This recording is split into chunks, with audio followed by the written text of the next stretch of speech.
تا ماه مرد فلیسیت کلارد تندرست و قوی بود. بعد چند ماه سیحاتی کووید 19 حالا این پروفسور 49 ساله بریتانیایی میگوید خسته و ضعیف و هراسان است.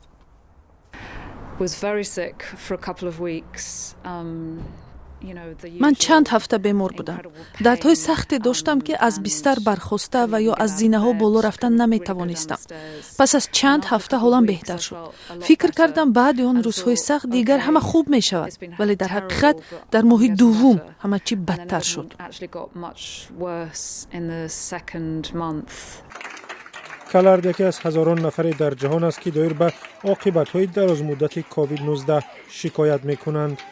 بعضی ها برای تصویر احوالشان خود را اسیر کووید، دیگران کووید دوامدار نامیدند. همین گونه در ماه دوم من در شعبه بیماری‌های یاری تعجیلی افتادم. درد فوق‌العاده شکم، بوغمدرد و سردردهای سخت داشتم. دستانم از بالا به پایان می‌سوخت. این دردها می‌آمدند و می‌رفتند. با گذشت 5.5 ماه حالا هم واقعاً خود را از نظر جسمانی و روانی بسیار بد حس می‌کنم.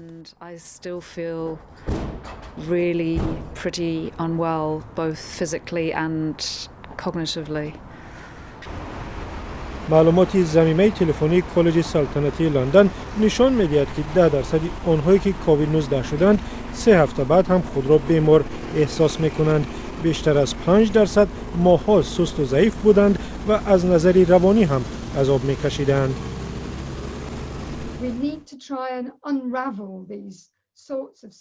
ما باید معمای این علامت‌ها را باز کنیم. به خصوص معلوم کردن زمان شروع این علامت‌ها مهم است. شما بعداً می‌فهمید که مشکلات روانی سبب این همه می‌شود، یا مشکلات جسمانی یا ترکیب این هر دو، یا شاید هیچ مشکلاتی روانی ندارد. ما اینها را نمی‌دانیم و واقعاً باید به زودی آنها را تحقیق کنیم.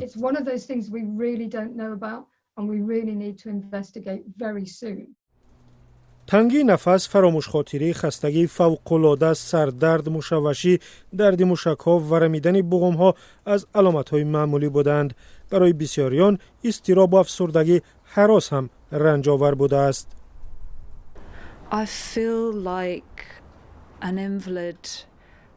من خود را مثل معلول احساس میکنم که واقعا نمیداند چیزی تغییر مییابد.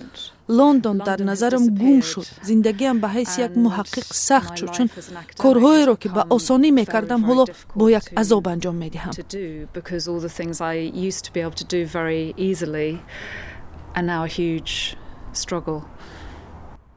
بیماران مثل کلارد میگویند میدانند که طبیبان با بیماری کاملا نوی سیرایتی دست به گریبان هستند.